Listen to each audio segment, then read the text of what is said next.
All right, so welcome to another deep dive, everybody. Today we are taking a look at, well, a mystery.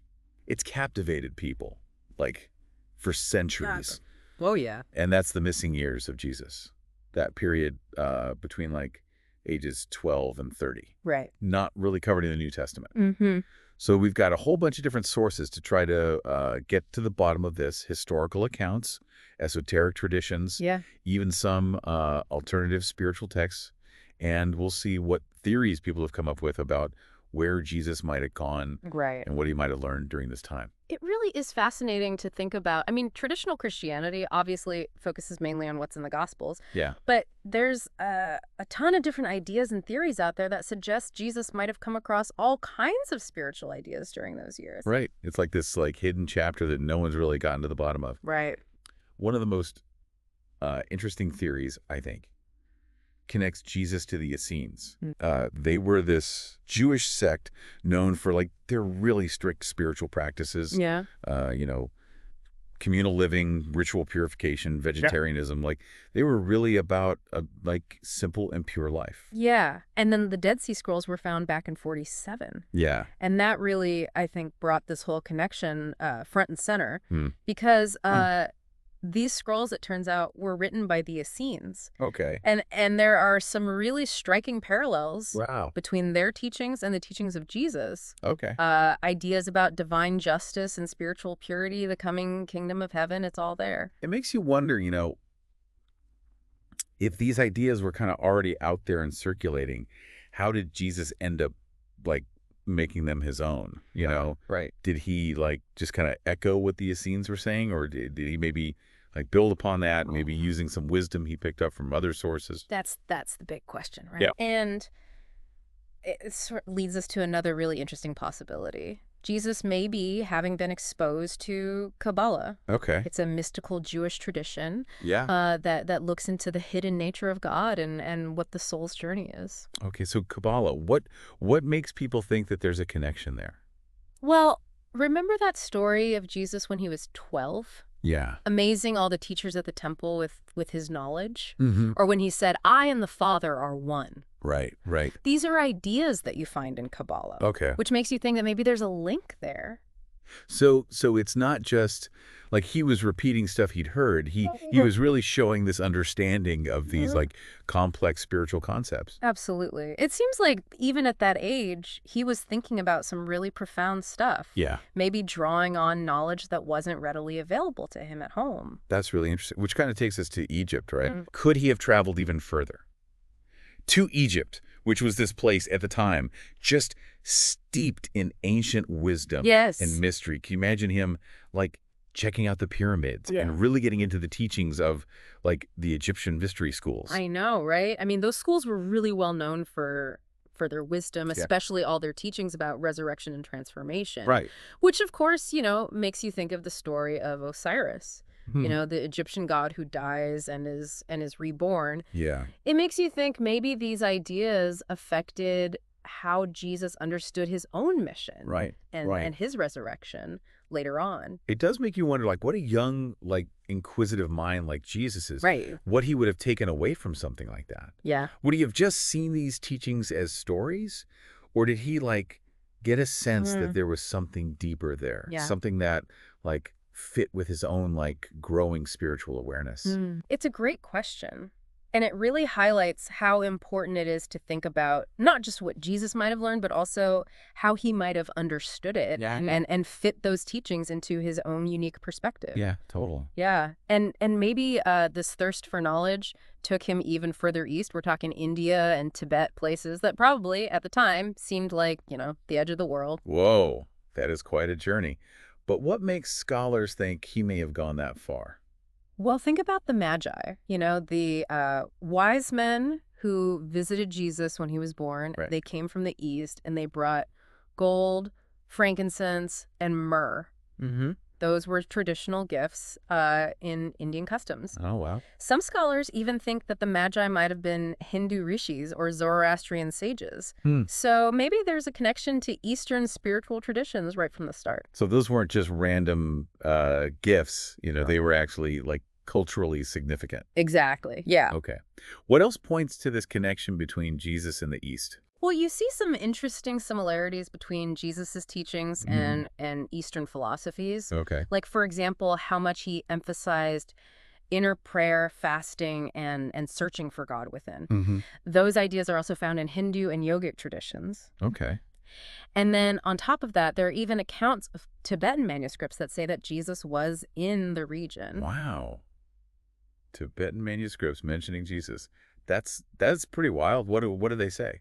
They say that he spent time in India, especially in a city called Puri. Okay. And while he was there, he dove deep into the Vedas and the Upanishads, the sacred texts of Hinduism, Right. and his teachings about nonviolence and universal love and self-realization. Yeah. They really line up with a lot of the core principles that you find in those ancient texts. But it wasn't all just like peaceful learning and studying. I feel like I read something about Jesus having some conflict with the Brahmin priesthood. You're right. The accounts say that he spoke out against how rigid the caste system was, and he condemned idolatry. Right. Well, that probably made the religious authorities pretty angry. Yeah. There are even stories that say he was forced to flee India because of that. That does sound like the Jesus we know from the Gospels, though, right? Yeah. Like willing to stand up for what he believed in, Uh-huh. even if it meant putting himself in danger. Yeah. So after India, where did he go? Well, the accounts say that he traveled to Nepal and Tibet, Hmm.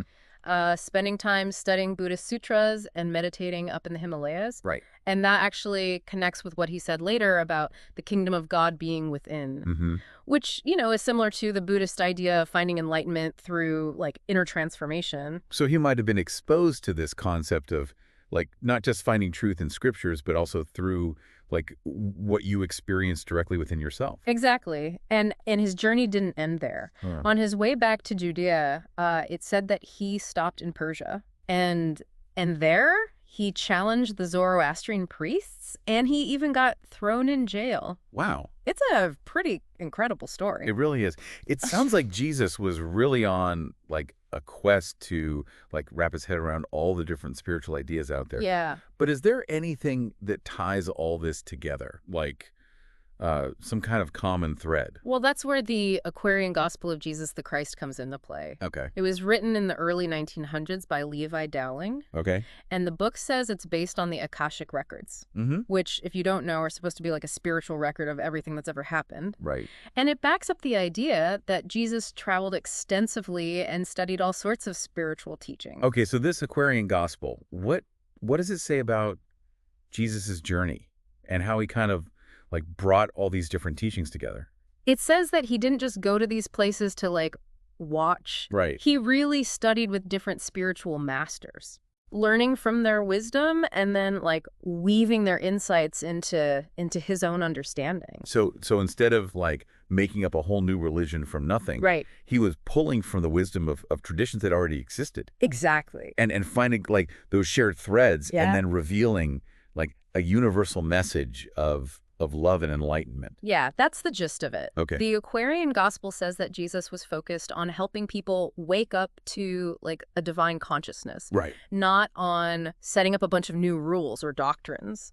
So even though, like, we might debate how historically accurate the Aquarian Gospel is, it does give us this really cool perspective on how all these different spiritual traditions could have shaped Jesus's teachings. Absolutely. And even if you're not sure about the Aquarian Gospel, it still makes you think about the possibility that Jesus's message wasn't meant to be just for one specific religion or culture. Maybe it was always meant to be this universal call to self-realization and being at one with the divine. Okay, so we've looked at the Essenes, we've talked about Kabbalah, we've even journeyed to Egypt, India, Tibet. Yeah. That's pretty different from how we usually think about Jesus, you know? It is. But it really makes us think outside that traditional story, right? And consider the bigger picture of where Jesus lived and what he was exposed to. Like, what if his message wasn't meant to be stuck in just one religion or culture? What if it was this universal call to wake up spiritually? It does raise so many questions. If he was learning from all these different spiritual traditions, what does that say about what he was really teaching? Was it, like, about following a strict set of rules, or was it more about helping people experience the divine directly? That's something we all have to kind of wrestle with, right, on our own spiritual journeys. But exploring these possibilities, it can really open up the way we understand things. We can see those familiar teachings in a whole new way. Like, take what Jesus said about the kingdom of God is within you. That really fits with what Eastern traditions say about changing from within and realizing who you truly are. It's like he was pointing to something true that goes beyond any one religion, something that everyone can access no matter what they believe or where they come from. Exactly. And that brings us to something really important. We need a more complete approach to spirituality, one that includes both Eastern and Western perspectives. Okay, now I'm really interested. Tell me more about this Eastern versus Western thing. Well, to put it simply, Western traditions often emphasize external worship, sticking to the rules, believing in historical events. It's a lot about faith and obedience. But Eastern traditions, they tend to focus on internal experience, meditation, self-realization. It's all about changing yourself by experiencing the divine directly. So it's like two sides of the same coin. One's focused on what's outside beliefs and rituals, and the other's focused on what's inside experience and awakening. That's it. And to really grow spiritually, I think we need both. We need the structure and the direction from the outside, but we also need the depth and the power of what we discover within. Like you need both a map and a compass to navigate, your spiritual journey. The map shows you the way, but the compass makes sure you're aligned with your own truth. Perfect analogy. And if we think that Jesus himself used both of these approaches, then maybe his teachings are really giving us a way to become whole, a balanced way to grow spiritually that includes both the outer and the inner. That's a tough idea though, right? Mm. Especially for people who have more traditional view of Jesus. But it's exciting too, isn't it? It makes us expand how we understand things, to see how traditions that seem totally different are actually connected, to see the universal truths that are at the heart of all spiritual seeking. It reminds us that we always have more to learn, more to discover, and that finding the truth isn't about settling on any one set of beliefs. It's a journey that lasts a lifetime, exploring and growing. So, as we wrap up this deep dive into the mystery of Jesus' missing years, what's the main thing we want our listeners to take away, for those who are on their own spiritual paths? I think the biggest takeaway is to be open to exploring new ideas, to questioning what you think you know, and to looking for wisdom wherever you can find it. Don't be afraid to challenge what you believe and to look for what connects us all to the divine. It's about understanding that spiritual truth isn't only found in one religion or one culture. It's something universal that we can access in so many different ways. And maybe by embracing this wider view, we can start to break down the things that have kept us apart for so long. Beautifully said. The journey of understanding Jesus and even our own spiritual paths, it never really ends. So keep searching, keep questioning, keep exploring. You never know what you'll find.